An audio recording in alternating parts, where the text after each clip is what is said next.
Ketika seorang laki-laki membaca kalimat qabul pada saat akad nikah, qabiltu nikahaha wa taswijaha bil mahril madhkur, saya terima nikahnya fulana binti fulan dengan mas kawin sekian tunai, hari itu juga wanita baktinya kepada suami abadi. Surganya wanita bakti sama suaminya, surganya suami bakti sama orang tuanya.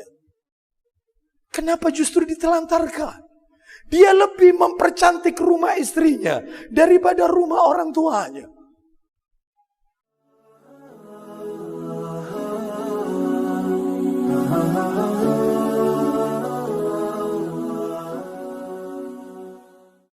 Ketika Allah memerintahkan hamba-hambanya agar menyembah Allah, tidak menyekutukan dengan sesuatu apapun, pasti ayat gandengannya, dan berbaktilah kepada dua orang, ibu bapakmu. Selalu begitu di dalam Al-Quran.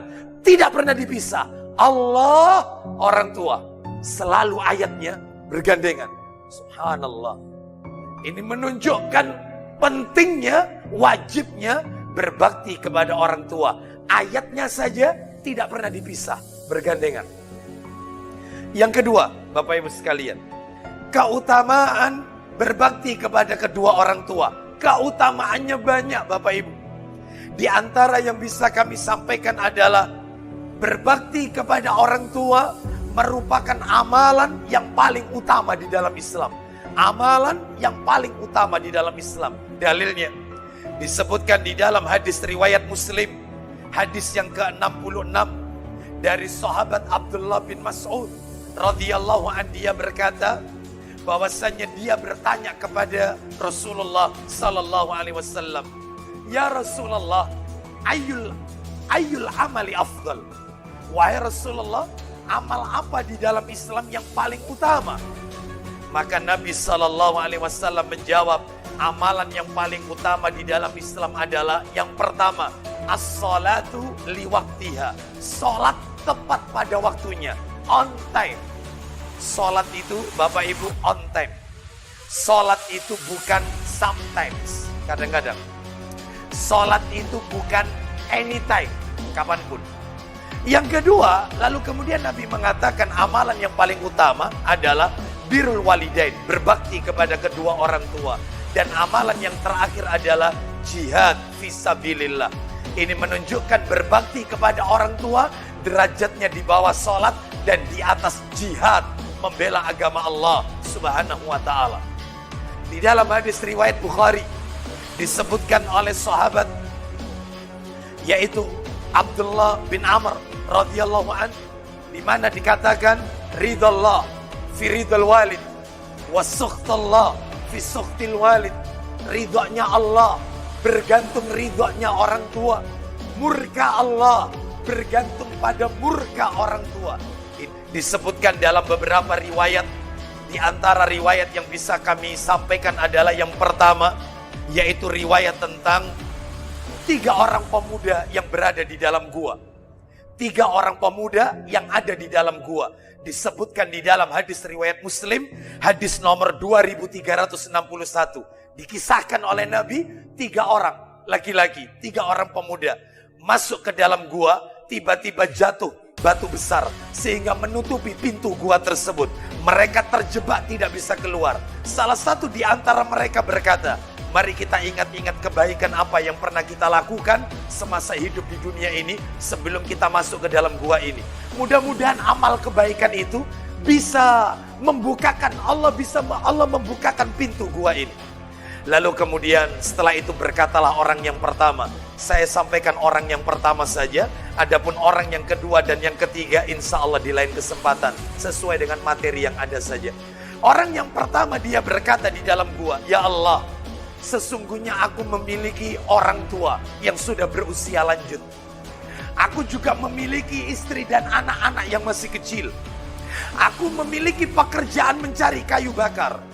Dan aku punya kebiasaan, setelah mencari kayu bakar, aku memerah susu dan selalu aku minumkan susu itu kepada orang tuaku terlebih dahulu, sebelum istri dan anak-anakku. Ya Allah, suatu hari aku terlalu larut, yaitu kembali pulang. Namun seperti biasa, Aku tetap peraskan susu, lalu aku masuk ke dalam rumah, sudah kudapati orang tuaku tertidur pulas. Aku tunggu mereka sampai pagi, sedangkan anakku menangis di kakiku karena seharian tidak makan dan tidak minum, meminta air tersebut. Dan aku katakan kepada mereka, bapak ibuku dulu, setelah itu kalian. Lalu kemudian akhirnya saat orang tuaku terbangun, maka aku tuangkan air susu itu ke mulut mereka berdua. Setelah itu sisanya aku berikan kepada istri dan anak-anakku. Ya Rob, baru dia berdoa. Hamba tidak berbuat zalim kepada istri dan anak-anak hamba. Hamba ingin bakti kepada orang tua hamba. Jika bakti hamba kau ridhoi ya Allah, tolong bukakan pintu gua ini. Betapa banyak para suami-suami yang dia lebih mementingkan istri dan anaknya daripada orang tuanya. Betapa banyak laki-laki zaman sekarang yang dia ketika ingin membantu orang tuanya harus melalui jalur belakang karena dia takut kepada istrinya. Dia bilang sama orang tuanya, ibu setiap bulan tak bantu, setiap bulan saya transfer, pokoknya ibu ndak usah ngomong-ngomong, ibu tiap bulan tak transfer. Kenapa? Karena takut diketahui istrinya. Memangnya kenapa? Karena istrinya mantan KPK. Istrinya seorang audit. Kok bisanya dia takut sama istrinya? Anak laki-laki hartanya adalah milik orang tuanya. Nabi mengatakan dalam hadis Abu Dawud, perhatikan wahai laki-laki. Dan saya seorang laki-laki seperti Anda. Perhatikan sabda Nabi. Betapa banyak laki-laki yang dia lebih peduli sama istri dan anaknya, tetapi dia tidak peduli dengan orang tuanya. Nabi mengatakan dalam hadis Abu Dawud, untuk anak laki-laki, bukan untuk anak wanita. Apa kata Nabi? Anta wa maluk milku abik. Kamu, dirimu dan hartamu milik orang tuamu. Sehingga jika orang tua dia datang ke rumah anak laki-lakinya, lalu mengambil harta anak laki-lakinya, maka seorang anak laki-laki tidak berhak mengatakan, Papa, kenapa kau ambil hartaku? Tidak hak, tidak punya hak. Orang tua pinjam uang kepada anak laki-lakinya, kata para ulama. Nak, bapak pensiun, bapak pengen usaha kecil-kecilan, bapak pinjam, tolong dikasih modal usaha. Maka itu kata para ulama berdasarkan hadis yang sahih, tidak dikatakan kategori hutang piutang. Sehingga bapaknya kalau tidak bayar sah, karena harta anak milik orang tuanya. Baktinya anak laki-laki abadi kepada orang tuanya. Sedangkan baktinya anak wanita kepada bapak ibunya muakkad. Ketika seorang laki-laki membaca kalimat qabul pada saat akad nikah, qabiltu nikahaha wa taswijaha bil maril madhkur. Saya terima nikahnya fulana binti fulan dengan mas kawin sekian tunai. Hari itu juga wanita baktinya kepada suami abadi. Surganya wanita bakti sama suaminya. Surganya suami bakti sama orang tuanya. Kenapa justru ditelantarkan? Dia lebih mempercantik rumah istrinya daripada rumah orang tuanya. Betapa banyak anak laki-laki yang tidak peduli dengan orang tuanya. Bapak Ibu sekalian, ini menunjukkan, Bapak Ibu silakan bisa dilihat nanti Al-Baqarah ayat 215. Yas'alunaka madza yunfiqun. Mereka bertanya tentang nafkah.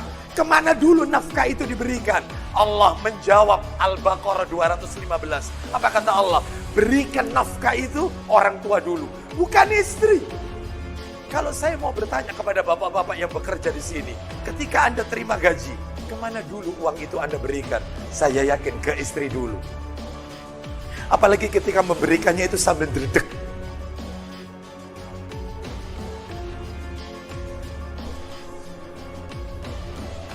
Orang tua dulu, bukan istri. Kalau orang tuanya meninggal, maka tetap untuk orang tua. Caranya, sedekahkan di jalan Allah, atas namakan orang tua.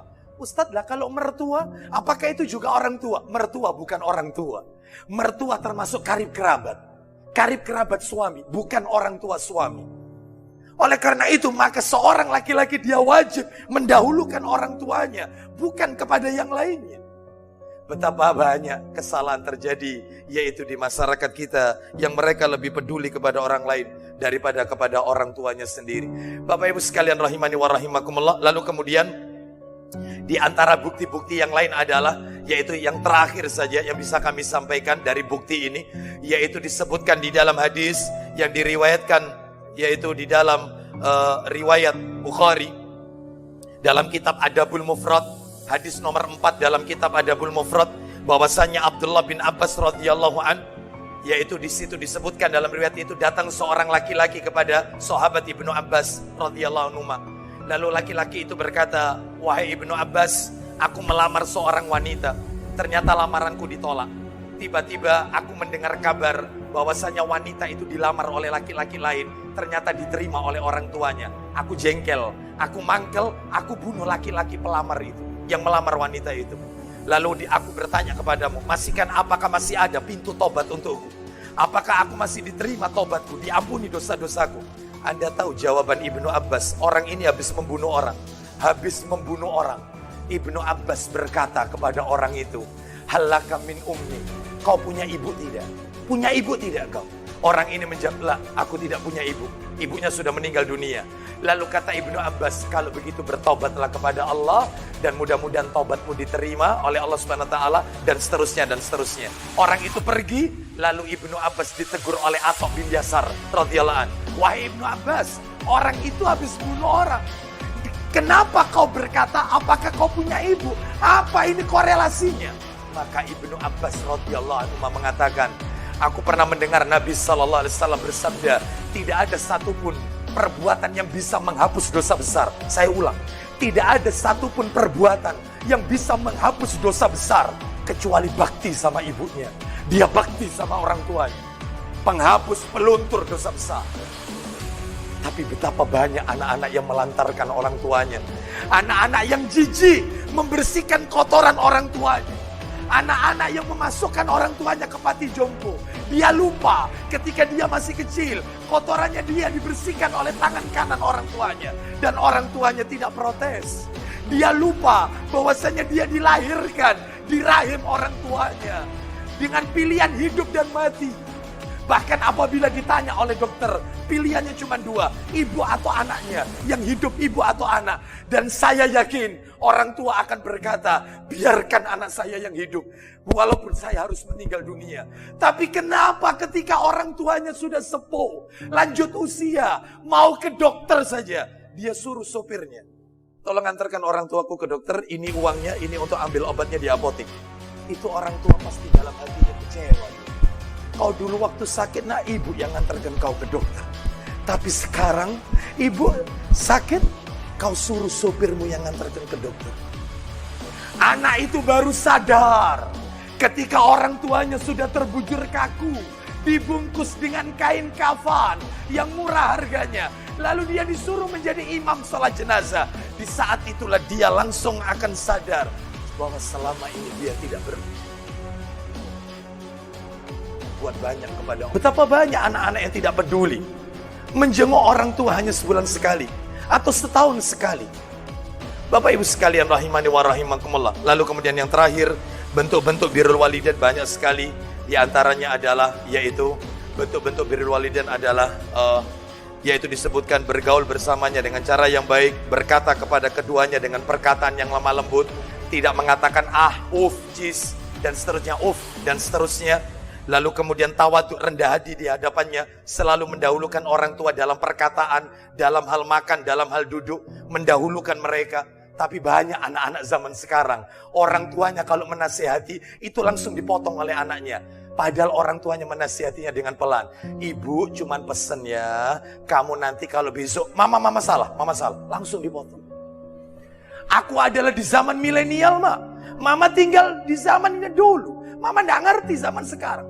Orang tua belum selesai sudah di-cut, sudah dipotong. Ini anak durhaka yang seperti ini. Belum lagi suka menghina masakan orang tua. Menghina. "Ibu masak apa, Bu?"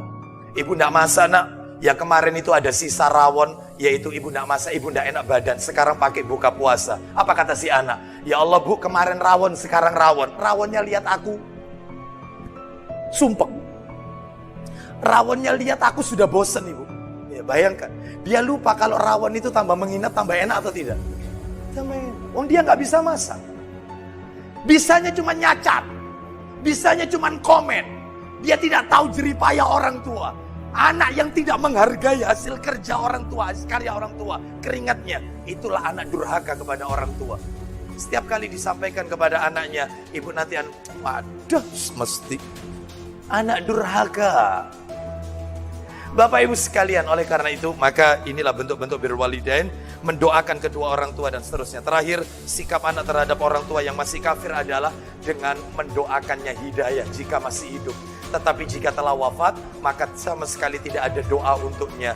Karena tidak boleh mendoakan orang tua yang masih kafir dengan doa ampunan dan doa rahmat. Kecuali jika mereka masuk ke dalam agama Islam.